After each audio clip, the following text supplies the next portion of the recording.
సువార్త 4వ అధ్యాయము 14 నుంచి 20 వచనాలు చదువుతుంది. వాక్యము విత్తుచున్నాడు. త్రోవ పక్క నుండి వారి వలనగా వాక్యము వారిలో విత్తుబడును గాని వారు విన్న వెంటనే సాతాను వచ్చి వారిలో విత్తబడిన వాక్యము మొత్తుకొని పోవును. అటివారి రాతి నేల విత్తబడిన వారి వలనగా వాక్యము విని సంతోషముగా అంగీకరించువారు. అయితే వారిలో వేరు లేనందున కొంతకాలము వారు నిలుతురు గాని వాక్యము నిమిత్తము శ్రమనైనను హింసైనను కలుగు గాని వారు అభ్యంతపడుతురు. ఇతరులు ముళ్ళ పొదలో విత్తబడిన వారు వీరు వాక్యము దైహిక వించరములు ధనమోసమును మరి ఇతరమైన అపేక్షలను లోపల చొచ్చి వాక్యమును అణిచివేయుట వలన అది నిష్ఫలమగును. మంచి నేలను విత్తబడిన వారి వలనగా వాక్యము విని దానిని అంగీకరించి 30దంతలుగాను 60దంతలుగాను 100ంతలుగాను ఫలించువలనని చెప్పాను. దేవుడి పరిశుద్ధ వాక్యం దీవించి ఆశీర్వదించుగాక. ఆమేన్ ఆమేన్. మరి తండ్రి వాళ్ళ యొక్క అత్యవసర కుమారుని బట్టి కూడా మీకు వందనాలు స్తోత్రం చెల్లించుకుంటున్నాం. దేవా రోజులుగా మీరు నడిపించిన ప్రతి ఒక్కరి బట్టి మేము స్తుతిస్తున్నాం. మీ జ్ఞానాత్మక బిడ్డలు నింపండి తండ్రి. వారి ప్రతి ఒక్కరు అవసరం యేసుక్రీస్తు మేము తెచ్చమని ప్రార్థిస్తాం.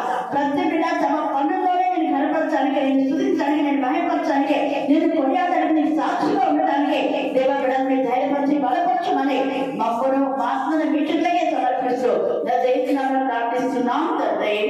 ఆమేన్ ఆమేన్ ఆమేన్.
బట్టి దేవాదేవునికి టీచర్ గారికి వందనాలు.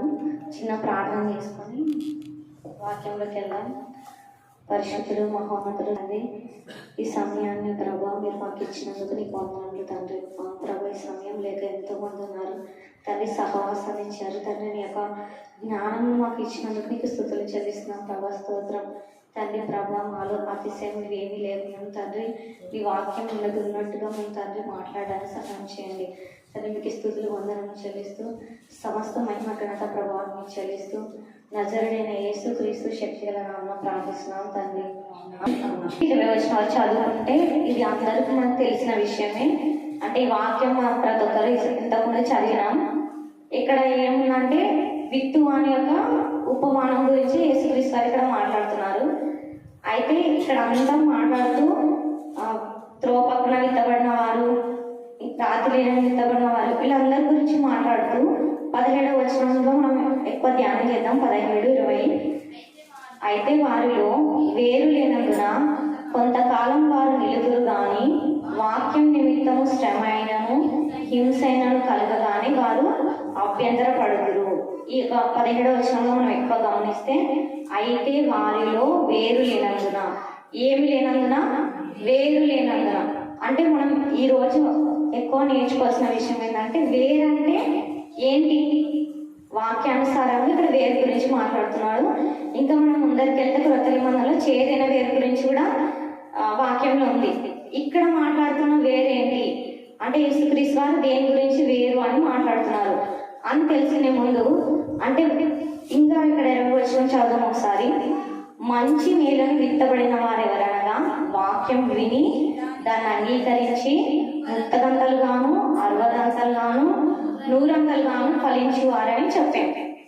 అంటే ఇక్కడ పైన వచనంలో మాట్లాడుతూ ఏమంటున్నాడంటే వాళ్ళకు వేరు లేదు అని అంటున్నాడు. కింది వచనాలు ఏమంటున్నాడు? వాళ్ళు మంచి నేలలో విత్తబడిన వారు. అంటే వీళ్ళకి వేరు ఉన్నట్టేనా? ఉంది కదా, వీళ్ళకి వేరు లేదు అని వీళ్ళకి స్పెషల్గా చెప్తున్నాడు. వీళ్ళకి వేరు ఉంది కాబట్టి ఇలా ఫలిస్తున్నారు. అంటే 30 గంటలుగా 60 గంటలుగా ఫలిస్తున్నారని అర్థం. అంటే వేరు ఉన్న వాళ్ళు ఉన్నారు వాక్యంలో, వేరు లేని వాళ్ళు కూడా ఉన్నారు. అయితే మనం మొదటగా చూద్దాం, వేరు అంటే ఏంటో చూసే ముందు వేరు లేని వాళ్ళు ఎలా ఉన్నారు వాక్యంలో, వాటి గురించి మనం ధ్యానం చేద్దాం. మొదటి రాజులు 11వ అధ్యాయము. మొదటి రాజులు 11వ అధ్యాయము 7-8 వచనాలు చదువుకుందాం.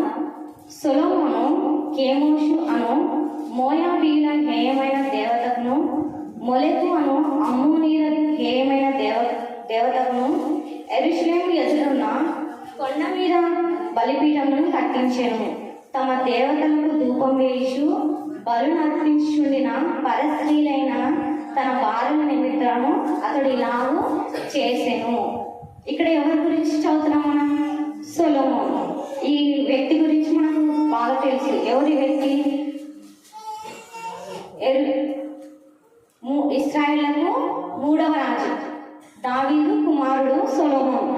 ఇక్కడ సొలొమోను ముందు వచనాల్లో చూస్తే, లేకపోతే ముందు ఒక అధ్యాయంలో మనం గమనిస్తే, ఈ వ్యక్తి చాలా ధనవంతుడు, ఐశ్వర్యవంతుడు, జ్ఞానం కలిగిన వాడు, ఇంకా చెప్పాలంటే దేవుని యొక్క వివేచన కలిగిన వాడు. కానీ అయినా ఏమైపోయింది, ఇక్కడ మనం ముందు వచనాల్లో చదివింది వేరు సొలొమోను గురించి, ఇక్కడ ఏం చదువుతున్నాం? ఇది దేవుని కుమారుడే, దేవుని యొక్క ఆలోచనలే, దేవుని యొక్క నడిపింపు కలిగిన వాడే. ఆయన ఇక్కడ ఏమైపోయినాడు? ఎవరిని ఆరాధిస్తున్నాడు? అన్య దేవతలను, అమ్మోనీయుల దేవతలను అతడు ఆరాధిస్తున్నాడు. ఇక్కడ ఆరాధిస్తుంటే కింది వచనాలు 9-10 చదువుకున్నాం. ఇశ్రాయేలు దేవుడైన యెహోవా అతనికి 2 మార్లు ప్రత్యక్షమై. ఎన్నిసార్లు ప్రత్యక్షమైనాడు? 2 మార్లు. ఎందుకు ఇక్కడ ప్రత్యక్షమైనాడు అంటే, ముందు వచనాల్లో చూసిన ప్రకారం అతడు అన్య దేవతలను అన్య దేవతలను పూజిస్తున్న విధానం బట్టి ఇక్కడ ఏవో ప్రత్యక్షమై దేవుడు ఆ వ్యక్తితో మాట్లాడుతున్నాడు. సొలొమోనుతో 2 సార్లు ప్రత్యక్షమై 10వ వచనం, నీవు ఇతర దేవతలను వెంబడింపవలదని అతనికి ఆజ్ఞాపించినను సొలొమోను హృదయము ఆయన యొద్ద నుండి తొలగిపోయాను. ఎవరు మాట్లాడుతున్నారు ఇక్కడ? దేవుడే ఈ వ్యక్తికి బయటపరుస్తున్నాడు ప్రత్యక్షమై, నువ్వు ఇది చేయడము మంచిది కాదు, నీకు మంచిది కాదు, నీ ఆత్మీయ జీవితానికి మంచిది కాదు, ఇశ్రాయేలుకు అస్సలకి మంచిది కాదు అని దేవుడు వలదు, వద్దు నీకు ఇది. ఇక్కడ సొలొమోనులో కూడా సామెతలో కూడా వస్తాం, రాజైన సొలొమోను నీకు ఇది తగదు అని అంటే వాళ్ళ అమ్మ చెప్తున్నట్టు మనం అక్కడ చూస్తాం. అలాగే దేవుడు ఇక్కడ మాట్లాడుతున్నాడు, నీకు ఇది తగదు సొలొమోను అని అంటున్నాడు. అంటే ఈ వ్యక్తి ఎలా ఉన్నాడు? వేరు ఉన్నట్లేనా లేనట్ట? లేదు. అంటే ముందు ఉంది, అక్కడ మనం చదివినట్టు మార్కు సువార్త 4వ అధ్యాయం 17వ వచనంలో ఈ వ్యక్తికి ఏమొచ్చింది? శ్రమ వచ్చింది. అంటే శ్రమ అంటే ఆత్మీయంగా కదా, ఆత్మీయంగా శ్రమ వచ్చిందంటే దేవుని ఇప్పుడు పరిశుద్ధ దేవుని ఆరాధించాలా, అన్య దేవతలను ఆరాధించాలా, ఇలాంటి శ్రమ వచ్చింది. కానీ ఏమైపోయినాడు? కృంగిపోయినాడు. అన్ని డబ్బు ఉన్నాయి, అన్ని ఉన్నాయి, కానీ పడిపోయినాడు. ఇప్పుడు వేరు లేని వాళ్ళని చూసినాం మనం. అంటే ఎలాంటి వేరు? అక్కడ మార్కు సువార్తలో చెప్పబడిన వేరు ఈ వ్యక్తికి లేదు కాబట్టి ఈయన తొలగిపోయినాడు. అయితే వేరున్న వాళ్ళు ఎలా ఉంటారో మనం ఒకసారి చూద్దాం. 2వ సమూయేలు 12వ అధ్యాయము 2వ సమూయేలు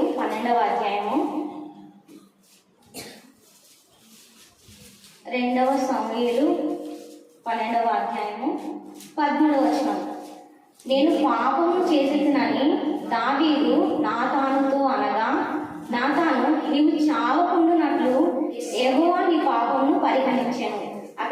అయితే ఈ అధ్యాయం మొత్తం మీరు ఇంటికి వెళ్తాక చదవని మనకు తెలుస్తున్నదే. ఇక్కడ ఒకసారి సందర్భం మనం జస్ట్ చెప్పుకున్నాం అంతే. ఇక్కడ దేవుడు దావీదు బత్షెబతో పాపం చేస్తాడు. అప్పుడు దేవుడు నాతన్ ప్రవక్తను పంపించి ఇలాంటివన్నీ మాట్లాడతారు అనమాట. నువ్వు ఇలా జరుగుతుంది, నీ కుటుంబానికి నువ్వు ఇలా పాపం చేసినావు కాబట్టి నీ భార్యను పగటి అంటే శయనిస్తారు, ఇవన్నీ మాట్లాడతాడు. కానీ వెంటనే ఇక్కడ దావీదు వెంటనే ఒక మాట చెప్తున్నాడు నాతాన్తో. ఏమంటున్నాడు 13వ వచనం, నేను పాపం చేసేది అని ఒప్పుకున్నాడు. అది డైరెక్ట్ అంటే ప్రత్యక్షంగా యెహోవానే ప్రత్యక్షమైనప్పుడు సొలొమోను ఏం చేసినాడు, వినలేదు. కానీ ఇక్కడ దేవుని ప్రవక్త వచ్చిన వెంటనే ఎవరు దావీదు ఏం చేస్తున్నాడు, నా పాపాన్ని నేను పాపం చేసినాను అని ఒప్పుకుంటున్నాడు. ఒప్పుకున్నాడా లేదా? ఈ ఒప్పుకున్న తర్వాత ఏం చేసినాడు, కీర్తనలో చూద్దాం. కీర్తనలు 32వ కీర్తన 5వ వచనం, నా దోషము తప్పుకొనక నీ ఎదుట నా పాపమును ఒప్పుకొంటిని, యెహోవా సన్నిధిని నా అతిక్రమములు ఒప్పుకొందు అనుకొంటిని, నువ్వు నా పాప దోషమును పరిహరించి ఉన్నావు. 6వ వచనం, కావున నీ దర్శన కాలం మందు భక్తి గల వారందరూ నిన్ను ప్రార్థన చేయుదురు. ఒక వ్యక్తిని చూసాము, వేరు లేని వాళ్ళని చూసాము, వాక్యంలో వేరు ఉన్న వాళ్ళని కూడా చూసాం. అయితే ఈ వేరు అంటే ఇక్కడ ఏం చేస్తున్నాడు దావీదు వేరు అనడానికి? అంటే ఇక్కడ మార్కు సువార్త 4వ అధ్యాయంలో మనం చదివిన దాని ప్రకారం నేను ఇక్కడ మాట్లాడుతున్నాను అనమాట. వేరు అనేది దాని గురించి మనం ఎక్కువ నేను చెప్తున్నాను. ఇక్కడ ఈ వ్యక్తి దావీదు ఏం చేసినాడు, పాపం చేసినాడు, నిజమే పాపము చేస్తాం మనుషులైన వారు. కానీ ఈ వ్యక్తి ఏం చేసినాడు, ఒప్పుకున్నాడు. ఆ వ్యక్తి ఒప్పుకోలేదు. ఇదొక లక్షణం. ఇంకెక్కడ ఏమంటున్నాడు 6వ వచనంలో, భక్తి గల వారందరూ ఏం చేస్తారంట, ప్రార్థన చేస్తారు. అంటే వేరంటే ఏమని ఇక్కడ అర్థం కావాలి, ఒప్పుకోవాలి దేవుని ఎదుట, తర్వాత ప్రార్థన చేయాలి. ఇంకొకటి చూద్దాం, 119వ కీర్తన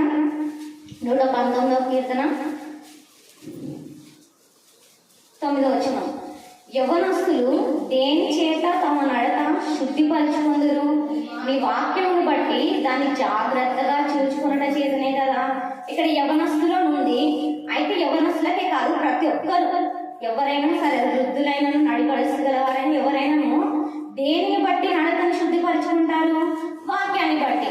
ఒకటి మనం ఏం చేయాలి, వేరు గురించి మాట్లాడుతున్నాము, బాగా గుర్తుపెట్టుకోండి. వేరు అంటే ఇక్కడ ఆ వ్యక్తికి మంచిగా మనం ఫలించాలి ఆత్మీయంగా, అంటే వేరు మనలో ఉండాలి. ఏముండాలి అనేది మనం వాక్యానుసారంగా చూస్తున్నాం. దావీదు ఎలాగైతే ఉన్నాడో అది మనం తెలుసుకుంటే కూడా ఈ వ్యక్తి ఎలా ఆత్మీయంగా ఎదిగాడు, మనం కూడా అలా ఎదగడానికి సహాయం చేస్తాడు దేవుడు. అలా ఈ వ్యక్తి ఏం చేస్తున్నాడు, దావీదు ఒప్పుకున్నాడు పాపాన్ని. తర్వాత ఏం చేస్తున్నాడు, 32వ కీర్తనలో ప్రార్థన చేస్తున్నాడు. అలాగే ఇక్కడ 119వ కీర్తనలో ఏమంటున్నాడు అంటే, ఎవరైనాను, అది దావీదైనాను, నువ్వైనా, నేనైనాను నడచని శుద్ధిపరచుకోవాలంటే దేన్ని బట్టి, వాక్యాన్ని బట్టి. వాక్యాన్ని వినాలి, వాక్యాన్ని గైకొనాలి, రెండు అన్నీ ఉండాలి. ఒప్పుకోవాలి మన పాపాన్ని, ప్రార్థన చేయాలి దేవుని సన్నిధిలో, వాక్యం వినాలి, చదవాలి, అలాగే వాక్యానుసారంగా జీవించాలి. ఇదే వేరు, వాక్యానుసారమైన వేరు. అందుకే యేసుక్రీస్తు వారు అంటారు, నాలో మీరు ఎలా ఉండాలి, అంటు కట్టబడి ఉండాలి. అంటు కట్టబడాలి అంటే మనలో వేరు ఉంటేనే కదా. వేరు లేకపోతే ఏమైపోతాం, మా చెట్టు ఎండిపోతుందా లేదా? అలాగే ఆత్మీయంగా కూడా ఈ లక్షణాలు లేకపోతే ఈ పనులు మనం ఎప్పుడైతే చేయమో అప్పుడు ఖచ్చితంగా సొలొమోను ఎలాగైతే పడిపోయాడో అలా మనం పడిపోవడానికి కూడా ఎక్కువ అవకాశం ఉంటుంది. సొలొమోను ఆత్మీయంగానే ఉన్నాడు. మొదట ఆత్మానుసారంగానే ప్రారంభించి చివరి ఏమైపోయినాడు, తన భార్యలు వాళ్ళందరూ చెప్పిన మాటలు బట్టి మర్చిపోయాడు. దేన్ని బట్టి మర్చిపోయాడు, వాక్యం చదవడం మానేశాడు సొలొమోను.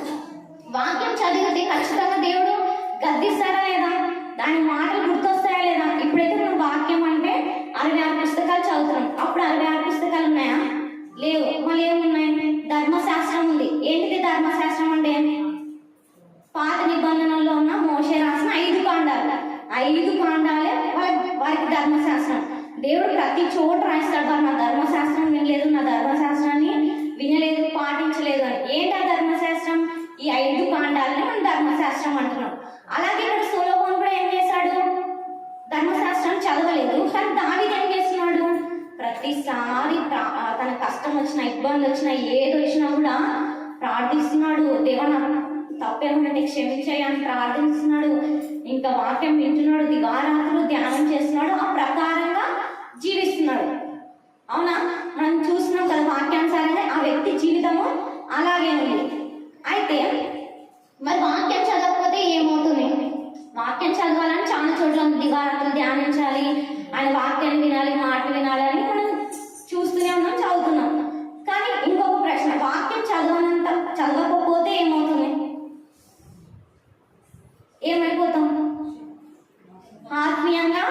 పడిపోతాం. అలాగే సొలొమోను పడిపోయినాడు. ఇంకా చూస్తే రాజులు చాలా మంది పడిపోయినాం. మనం రాజు గ్రంథాలు చదువుకుంటే, చరిత్ర చదివితే అలా ఒక వచనం చూద్దాం మనం. మొదటి రాజులు 14వ అధ్యాయం. మొదటి రాజులు 14వ అధ్యాయం. మొదటి రాజులు 14వ అధ్యాయం 21 నుంచి 24 వరకు చదువుకుంటే అందులో ముఖ్యంగా మనము 22, 23 చదువుకున్నాం. యూదా వారు యెహోవా దృష్టికి కీడు చేసి తమ పితరులు చేసిన దానంతటిని మించినట్లుగా పాపం చేయించు ఆయనకు రోషం పుట్టించిరి. ఎట్లనగా అంటే వ్యక్తి ఏం చేసినాడు, పైన పాపం చేసినాడు, వాళ్ళ పితరులు చేసిన దానికంటే ఎక్కువ పాపం చేసినాడు. ఏంటి ఆ పాపం అనేది ఇక్కడ వివరిస్తున్నాడు 23వ వచనం. ఎట్లనగా వారును ఎత్తైన ప్రతి పర్వతం మీదను పచ్చని ప్రతి వృక్షం క్రిందను బలిపీఠములను కట్టి విగ్రహమును నిలిపి దేవతా స్తంభములను ఉంచిరి. చాలు 23వ వచనము. అంటే ఏం చేస్తున్నారు వీళ్ళు ఇక్కడ?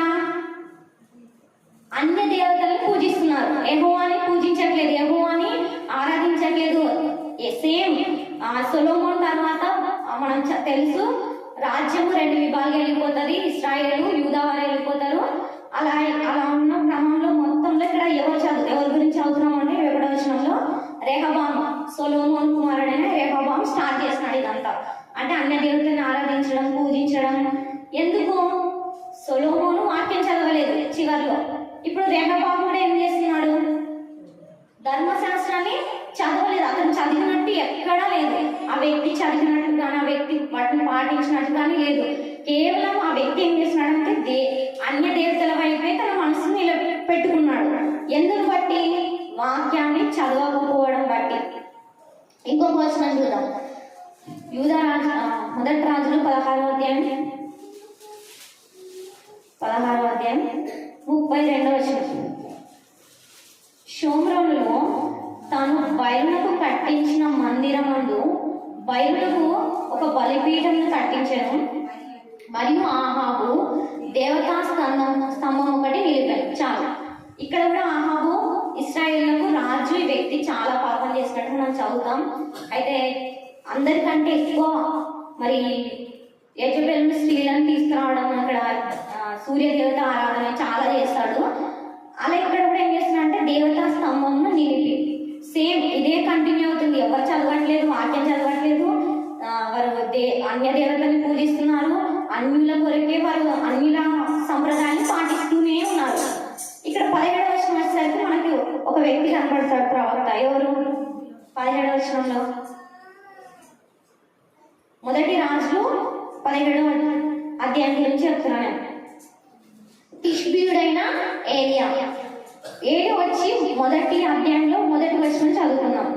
అంతటా గిలాదు కాపురస్తుల సంబంధిను తిష్బీయుడైన ఏలియా ఆహాబు వద్దకు వచ్చి, యెహోవా సన్నిధిని నేను నిలబడి ఉన్నాను, ఇశ్రాయేలు దేవుడైన ఆ జీవంతోడు నా మాట ప్రకారం గాక ఈ సంవత్సరములలో మంచైనను వర్షమైనను పడదని ప్రకటించాను. ఇక్కడ ఈ వ్యక్తి ఏమో లైస్తున్నాడు. వచ్చి వెంటనే ఈ వ్యక్తి స్టార్టింగ్ అంటే ఏలియా గారు ఇక్కడ మనకి స్టార్టింగ్ కనిపిస్తారు. అంతకుముందు లేరు. ఇక్కడే స్టార్ట్ అవుతారు అనమాట ఆ వ్యక్తి మాటలు, లేకపోతే ఆ వ్యక్తి మాట్లాడే విషయాలన్నీ. రావడం ఏం చెప్తున్నాడు? లేకపోతే ఈ సంవత్సరంలో వర్షం పడదు అంటున్నాడు. ఇది శాపమా? ఆహాబు అంటాడు, నువ్వు ఇశ్రాయేలు వారికి ఒక పీడకుడిలా ఉన్నావు అని ఇంకొక చోట అంటాడు. నువ్వే కదా ఇశ్రాయేలు వారిని శ్రమ పెడతావు అని అంటున్నాడు. కానీ ఇక్కడ ఏలియా మాత్రం ఏం చెప్తున్నాడు? వాక్యమే చెప్తున్నాడు ఆయన.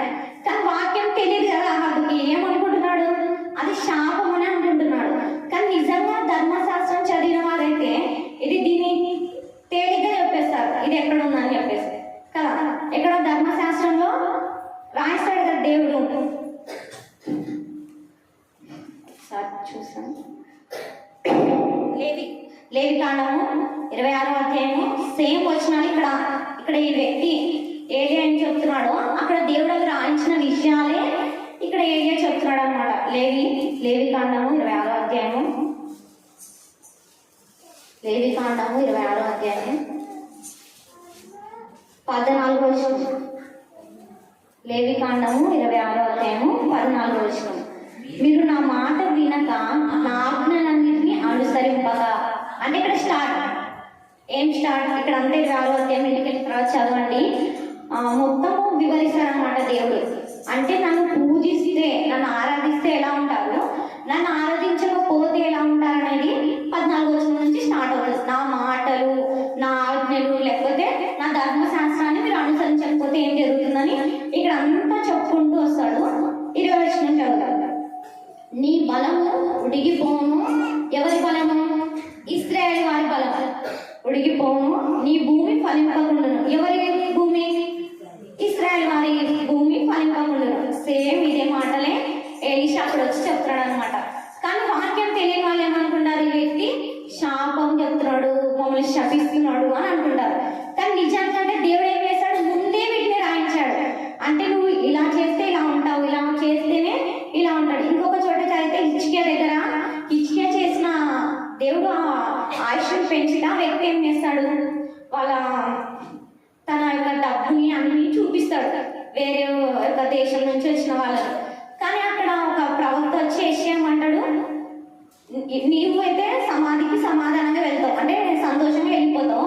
కానీ నీ కుమారులు ఎక్కడ ఉంటారు, నపుంసకులుగా చేయబడి మళ్ళీ చెరలో ఉంటారు అంటాడు. కానీ నిజంగా వాక్యం తెలియని వాళ్ళైతే అనుకుంటారు, ఏంటి దేవుడు ఇంత గొప్ప దేవుడు కదా, ఆయన ఏం చేస్తాడు ఇక్కడ, హిజ్కియా చేసిన పాపానికి వాళ్ళ పిల్లలకి ఎందుకు శ్రమ ఇచ్చినాడు, శాపం ఇచ్చినాడు అని మనం అనుకుంటాం.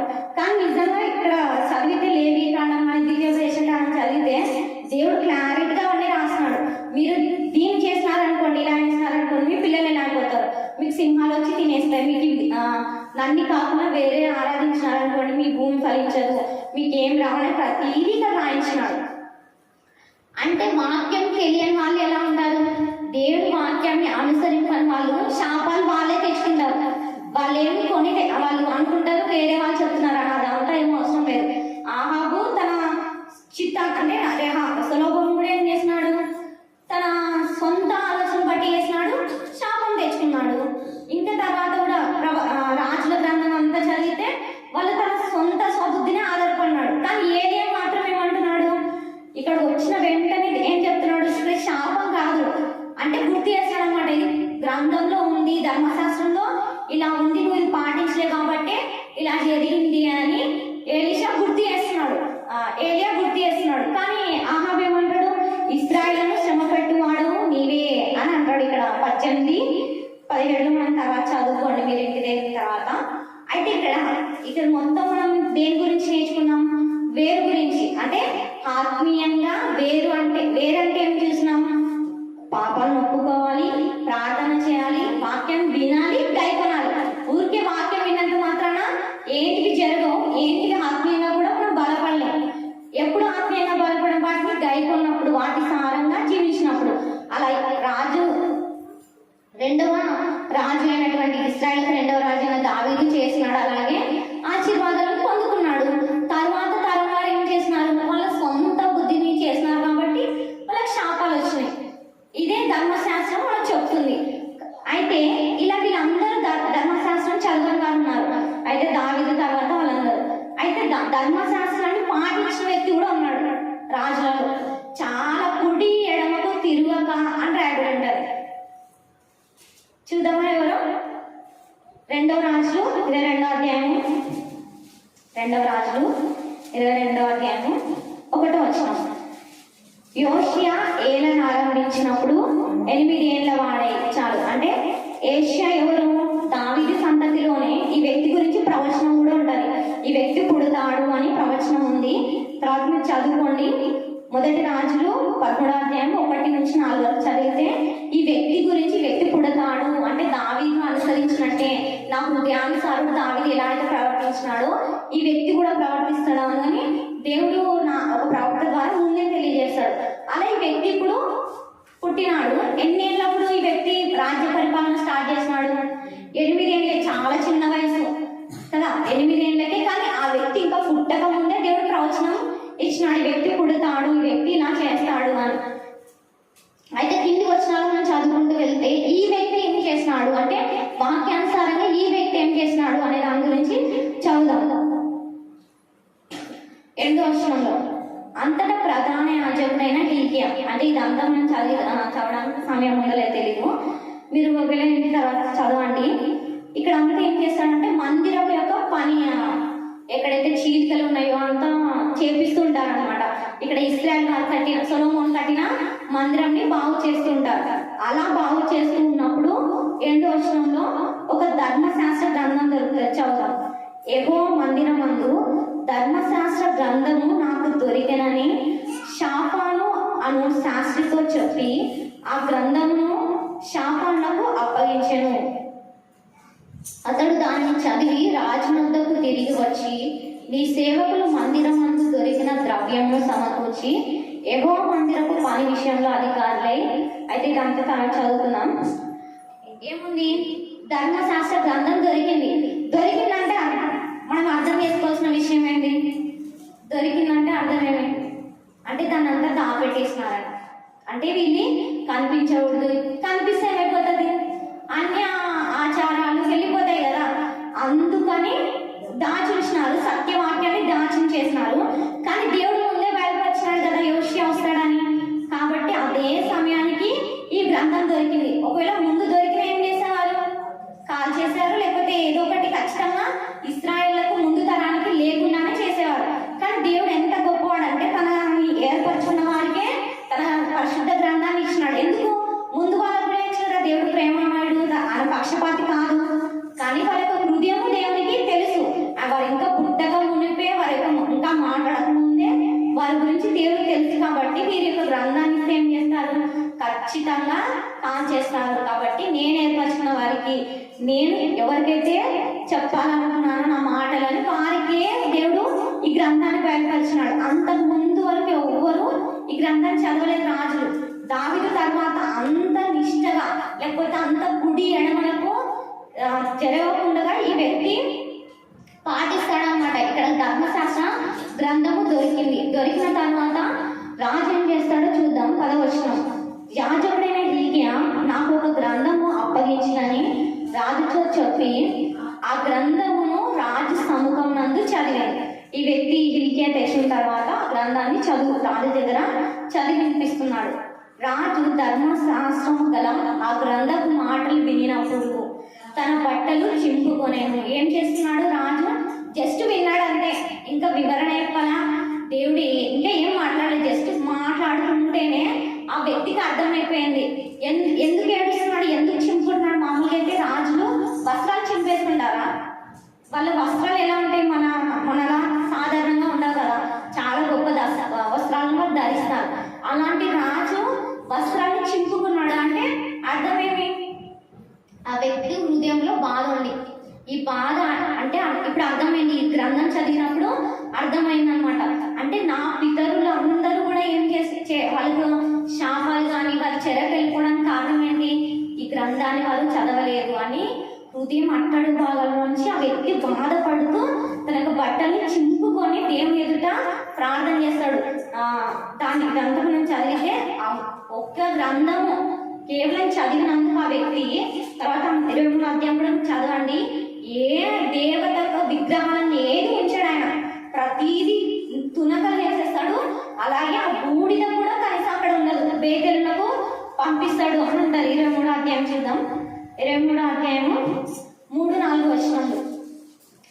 రాజు ఒక స్తంభం దగ్గర నిలిచి యెహోవా మార్గములందు నడిచి ఆయన ఆజ్ఞలను కట్టడలను శాస్త్రములను పూర్ణ హృదయంతో పూర్ణ ఆత్మతో గాయకొని ఈ గ్రంథమందు రాయబడిన నిబంధన సంబంధమైన మాటలన్నిటినీ స్థిరపరచుమని యెహోవా సన్నిధిని నిబంధన చేయగా జనులందరూ ఆ నిబంధనకు సమ్మతించింది.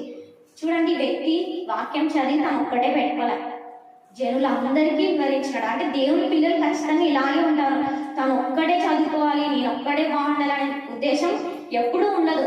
ఆత్మ సంబంధులు ఇలాగే ఉంటారు. తను చదివింది ప్రతి ఒక్కరికి అక్కడ నిలబెట్టించి రాజు వాళ్ళతో తీర్మానం చేపిస్తున్నాడు. లేదు, మనం ఇలా ఉండదు, ఇలాగే ఉండాలి, ఈ ధర్మశాస్త్రాన్ని మనం ఈ నిబంధన మనం పాటించాలి అని వాళ్ళతో నిబంధన చేసిన తర్వాత 4వ వచనం మీరు చదవండి. తర్వాత ప్రతి దేవతా స్తంభంలో అన్నిటినీ తీయించేస్తాడు అనమాట. వాటిని బూడిద చేసి బేతలను ఊరికి పంపించేస్తాడు. కనీసం ఆ బూడిద అక్కడ ఉండడం కూడా ఇష్టం లేదు ఆ వ్యక్తికి. అంటే దేవుని పిల్లలు ఇలా ఉంటారు. అంటే ఇదంతా ఎందుకు చెప్తున్నా అంటే, వాక్యం చదవనందుకు ఏమైంది, వారు అన్య దేవతలు పాటించినారు. అదే వాక్యం చదివిన వ్యక్తి ఎలా ఉన్నాడు, దేవుని పూర్ణ హృదయంతో ఆరాధించినాడు. ఈ రోజు దేవుడు 66 గ్రంథ పుస్తకాలు మనకి ఇచ్చినాడు. మరి మనం ఎలా చదువుతున్నాం వాక్యాన్ని? అనుదినము చదువుతున్నామా? ప్రార్థిస్తున్నామా? దేవునితో సహవాసం ఉందా? దేవుడు అడుగుతాడు ఇవన్నీ. ఇక్కడ చదివితే సొలొమోను గురించి ఒక జ్ఞానాన్ని పరీక్షించడానికి ఎక్కడి నుంచి వస్తున్న రాణి దక్షిణ దేశం నుంచి ఎన్నో ప్రయాణాలు, ఎంతో దూరము. కానీ ఈరోజు మనకు దేవుడు సమయం ఇచ్చాడు, ఆయుష్ ఇచ్చాడు, ఆరోగ్యం ఇచ్చాడు, అన్ని ఇచ్చి కొంతమంది సహవాసానికి వస్తారు. కానీ మళ్ళీ బయటకు వెళ్ళిన తర్వాత ఇంకోలా ఉంటారు. ఇక్కడ ఒకలా ఉంటారు, బయట ఒకలా ఉంటారు. ఇక్కడేమో బాగానే ప్రార్థన చేస్తారు, కానీ బయటికి వెళ్ళి సినిమాలు చూస్తారు, సీరియల్ చూస్తారు, ప్రతిదీ ఫాలో అవుతారు. కానీ దేవుడు అంటాడు, నువ్వు నన్ను పూర్ణ హృదయంగా ఆరాధించలేదు అంటాడు. ఖచ్చితంగా అంటాడు. దేవుడు ఆ యొక్క తీర్పు దినంలో కుడి వైపున గొర్రెలు ఉన్నాయి, ఎడం వైపున మేకలు ఉన్నాయి. మీరు శపించబడిన వారు. శపించబడిన అంటే దేవుడు ఏం శాపం పెట్టలేదు అక్కడ. మీ సొంత బుద్ధిని మీరు ఆధారం చేసుకున్నారు. గ్రంథాన్ని మీ చేతిలో పెట్టిన తర్వాత కూడా ఈ గ్రంథము రాయడానికి ఒకరు కాదు, ఇద్దరు కాదు, ఎంతో మంది ప్రాణాలు అర్పించినారు. ఈ గ్రంథము దొరకడానికి దేవుడు ఎంత ప్రణాళికను అసలు తన ఆత్మ చేత ప్రతిదీ రాయించి, మీరు చదివితే మనం అనుకుంటాం పాత నిబంధన క్రొత్త నిబంధన వేరని. అలా ఏమి ఉండదు, మొత్తం ఒకటే. ఎందుకంటే ఈ వచనాలనే తీసి మాట్లాడుతుంటాడు ఏసే మాట్లాడతాడు. దాని తర్వాత అపోస్తులు అలాగే మాట్లాడతారు. అపోస్తులైన పౌలు కూడా అలాగే మాట్లాడతారు. ఎక్కువ ఇంకా హెబ్రీ పత్రిక మొత్తం చదివితే మొత్తం కూడా పాత నిబంధనే చదువుతుంటాడు. అంటే మనం వాక్యాన్ని ఎందుకు మళ్ళీ అదే అనిపిస్తున్నాడు దేవుడు. నువ్వు వాక్యాన్ని ఇక్కడ చదవలేమో నేను అనుకుంటున్నాను. ఒకవేళ పాత నిబంధనని చాలా మంది చదవరు ఉన్నారు, అలాంటి ఏవో సాక్షి చాలా మంది ఉన్నారు, చదవరు. వాళ్ళు ఇంకో దుర్బోధలు అనే వాళ్ళు ఇవి చదవరు అనమాట. పాత నిబంధనని వదిలేస్తారు. నాకు తెలిసిన ఒక ఫ్రెండ్ ఉంది, తను అసలు పాత నిబంధన ముట్టనే ముట్టదు. మరి తను కాలేజ్లో బైబిల్ కాలేజ్లో అవన్నీ వెళ్తే తన దగ్గర మళ్ళీ సర్టిఫికేట్స్ కూడా ఉన్నాయి. కానీ అమ్మాయి ఏం చేస్తుంది, చదవదు, పాత నిబంధన చదవదు, కేవలం క్రొత్త నిబంధన. దేవుడు అంటాడు నీకు పూర్ణంగా ఇచ్చాడు. ఆయన పూర్ణ హృదయంతో ఆరాధించాలని ఈ గ్రంథాన్ని నీకు సంపూర్ణంగా ఇచ్చాడు. 64 పుస్తకాలు నువ్వు చదవచ్చు, ప్రతిదీ నువ్వు తెలుసుకోవచ్చు, ప్రతి దాంట్లో నువ్వు వెతకాలి. దేవుడు ఇక్కడేం మాట్లాడుతున్నాడు, ఇక్కడేం దేవుడు నాతో ఏం మాట్లాడతాను. మీరు రాజుల గ్రంథం చదివితే కూడా మనకు అర్థం అవ్వాల్సిన విషయం ఏంటంటే, వీరు దేవుని అనుసరించకపోయినందుకే వారికి శ్రమ వచ్చింది. కానీ నిజంగా దేవుని పట్టుకున్న వారికి శ్రమ వచ్చినా కూడా వాళ్ళు ఎలా నిలబడ్డారు, సింహంలాగే ధైర్యంగానే నిలబడ్డారు. దావీదు అలా నిలబడ్డాడు కదా. వీళ్ళు నిలబడకపోవడానికి కారణము ఒకటే, వాక్యాన్ని హృదయపూర్వకంగా చదవలేదు, వినలేదు, కైకొనలేదు, వేషధారణ. పరిసయ్యులు ఇంకా చూస్తే పరిసయ్యులు కొత్త నిబంధనలో వారి ధర్మశాస్త్రం చాలా బాగా తెలుసు, మనకంటే బాగా చెప్పగలరు. ఇలా నోట్ మీద చెప్పేస్తారు. అయినా కూడా వాళ్ళు ఏం చేయలేదు, విధేయత చూపించలేదు. ఇంకొకటి వాక్యానుసారంగా బ్రతకలేదు. వాళ్ళు ఎంతవరకు ఇంకా బట్టి కొట్టేసినారు అంటే ధర్మశాస్త్రాన్ని. అయితే కంటక వాక్యం నేర్చుకోవడం కాదు, కానీ నేర్చుకోవాలి. నేర్చుకొని ఎలా ఉండాలి, వేరు అంటున్నాడు మార్కు సువార్త 4వ అధ్యాయము 17వ వచనం. అయితే అంటే ఇదంతా మొత్తం ఎక్కడ 14వ వచనం నుంచి 20 వరకు ఈ ఉపమానం యొక్క అర్థం చెప్తాడు ఏసయ్య అక్కడ. అలా ఇక 17వ వచనంలో అయితే అంటే పైన వారందరూ, త్రోపక్కన విత్తబడిన వారు, రాతి మీద విత్తబడిన వారందరూ కూడా అయితే అనే పదం వచ్చిందంటే వారు ఖచ్చితంగా ఆత్మ సంబంధులు కాదు అని. అయితే వారిలో వేరు లేనందున, ఏ వేరు, ఎలాంటి వేరు, ఆత్మీయంగా వేరు లేదు. ఇంకా ఇంకొక చోట చేదన వేరు గురించి కూడా మాట్లాడతారు దేవుడు. ఇక్కడ మాత్రం దేవుడు వేరు అంటే నీలో ఎలాంటి వేరు ఉంది, నువ్వు ప్రార్థన చేస్తున్నావా, ఎలా వాక్యం అనుదినము చదువుకుంటున్నావా, ఈ వాక్యానుసారంగా నువ్వు జీవిస్తున్నావా, ఇది ఇంకా అవసరం. వాక్యానుసారంగా మన జీవితం ఉందా లేదా, కట్టుకుంటున్నామా లేదా. వేరు అంటే ఇంకొక అర్థము పునాది. మనలో పునాది లేకుండా ఎలా ఆత్మీయంగా ఎదగలుగుతాం, ఎలా క్రీస్తులో అంటు కట్టబడి ఉంటాం, మీరు ఎలా ఫలించగలుగుతాం. ఆత్మ ఫలాలు ఉన్నాయి. ఇక్కడ యోహాను సువార్త సువార్త 15వ అధ్యాయంలో ఏమంటాడు? మీరు నాలో ఉంటే, నిలిచి ఉంటేనే ఫలిస్తారు. నిలిచి ఉన్నాను వాడు మళ్ళీ ఇంకొక చోట ఏమంటాడు అపోస్తలుడైన పౌలు? తాను నిలిచి ఉన్నాను అనుకున్నవాడు జాగ్రత్తగా చూసుకోవాలి, పడిపోకుండా నేను ఉన్నానా లేదా అని సరి చేసుకోవాలి. ఎలా చేసుకోవాలి? వాక్యాన్ని బట్టి. అంటే వాక్యము అంత గొప్పది, శక్తివంతమైనది. ఒక్క యోషియా దేవుడు మాటలు విన్నందుకు ఎంత దేవుడు సహాయం చేస్తున్నాడు. అలాగే మన జీవితంలో కూడా, మన కుటుంబంలో అయినా సరే, మన స్థితిగతుల్లో అయినా ఇంకొక విషయం ఏంటంటే, ఇక్కడ వాక్యము చదివిన వెంటనే ఏమైపోయింది? అన్ని దేవతలు ఆరాధించడము వెళ్ళిపోయింది. అంటే ఎక్కడైనా సత్యవాక్యం వినపడుతుంటే అక్కడ ఖచ్చితంగా మూఢ నమ్మకాలు, మూఢ విశ్వాసాలు అనేటివి లైన్ అయిపోతాయి. అలా చేసినందుకే అపోస్తలుడైన తోమ ఇక్కడ వరకు వచ్చాడు, మన దేశానికి వచ్చాడు. అలాగే చాలా మంది మిషనరీస్ వచ్చారు కదా. మిషనరీస్ వచ్చి ఏం చేశారు? ఊరికే కట్టించేశారు చర్చిలో, ఊరికే కట్టించి వచ్చేసారు. అవన్నీ ఎంతో శ్రమ ఉన్నారు వాళ్ళు. మూఢాచరణల్ని ఇవి పాటించొద్దు, ఇవి మంచిది కాదు, ఇవి వాక్యాన్ని బట్టి ఇవి మంచిది కాదని ఎన్నోసార్లు హెచ్చరిక చేసి ప్రాణాలు కోల్పోయిన వాళ్ళు ఉన్నారు. అవమానం పడిన వాళ్ళు ఎంతో మంది ఉన్నారు. ఇక్కడ మనం చూస్తే దేవదాసి అని, దేవునికి భార్య అని ఉంటారు. మామూలుగా మన ఒక 50-60 సంవత్సరాలు వెనక్కి వెళ్తే ఇక్కడ కూడా అలాగే ఉంది. మన ఊరిలో మన సంఘము కట్టించిన మిషనరీలు ఎలా కట్టించారనుకుంటున్నారు? ఊరికే వచ్చేస్తారు సంఘం. ఎంతో మందిని వాక్యం చెప్పి ఇది మూఢాచారం, ఇది మీరు ఇలా ఉండకూడదు అని ఎంతో మందిని వారు దేవుళ్ళకు నడిపించి ఈ పునాది వేశారు. అంటే సంఘాలనే పునాది వేశారు. ఎవరు చేయగలరు? ఆత్మ సంబంధులు అయితేనే, వాక్యం చదివేవారైతేనే ఇలా చేయగలరు. వాక్యం చదవని వారు ఎలా ఉంటారు? వారు ఇంకా లోకంలోనే ఉంటారు, లోకాచారాలనే పాటిస్తారు. కానీ దేవుని పిల్లలైతే లోకాచారాలని ఎప్పుడు మెచ్చుకోరు, వాటిని వద్దనే చెప్తారు. మిషనరీస్ అలా చేసినందుకే ఎంతో మందికి చదువు నేర్పించినారు. మన భారతదేశంలో ఈరోజు చదువుకునే వాళ్ళు ఎంతమంది ఉన్నారంటే కారణం అది కేవలం మిషనరీలే. ఒక 50 సంవత్సరాలు వెనకబడిన వాళ్ళు మనం అడిగితే, మన పెద్దలను అడిగితే వాళ్ళు ఖచ్చితంగా చెప్తారు మిషనరీలు ఇలా ఉండేవాళ్ళు, ఇలా చేశారు, డబ్బు ఆహారం పెట్టారు, మధ్యాహ్నం భోజనము, వైద్యము, లేకపోతే చదువు. ఎంతో మంది ఈరోజు భారతదేశంలో చదువుకున్నారంటే అది కేవలం క్రీస్తును అంగీకరించిన వాళ్ళు మిషనరీస్ చేసినందుకే. వాళ్ళు అనుకోవచ్చు, మాకెందుకు, మేమెందుకు చేయాలి? ఒకవేళ క్రీస్తు నమ్ముకున్న వాళ్ళకి ఒకటే చేయొచ్చు కదా. బాప్తిసం తీసుకున్న వాళ్ళకి ఒకటే చదువు చెప్పి మిగతా వాళ్ళకి చదువు చెప్పకుండా ఉండొచ్చు కదా. అలా చేయలేదు. ఎందుకు? వాళ్ళు చదవడం నేర్చుకుంటే ఏదో ఒక రోజు కనీసం వాళ్ళకి వాక్యం చదువుతారు, నేర్చుకుంటారు, తెలుసుకుంటారు అనే ఉద్దేశంతో ఎంతో మందికి వ్యత్యాసం లేకుండా వీరి కులము, మతము, బయట వాళ్ళైతే చూపిస్తారు కులం, మతం అని కదా. ఎవరు? వాక్యం తెలియని వాళ్ళు. కానీ వాక్యం తెలిసిన వాళ్ళు ఎలా ఉంటారు? ఏ భేదం లేకుండా అందరిని ఒకేలా ప్రేమిస్తారు, ఒకేలా ఆదరిస్తారు, ఒకేలాగే వారు అందరికి కూడా మిషనరీలు చదువు చెప్పారు. ఇక్కడ ఇదంతా చెప్పడం కారణం ఏంటంటే మనలో వేరు ఉండాలి.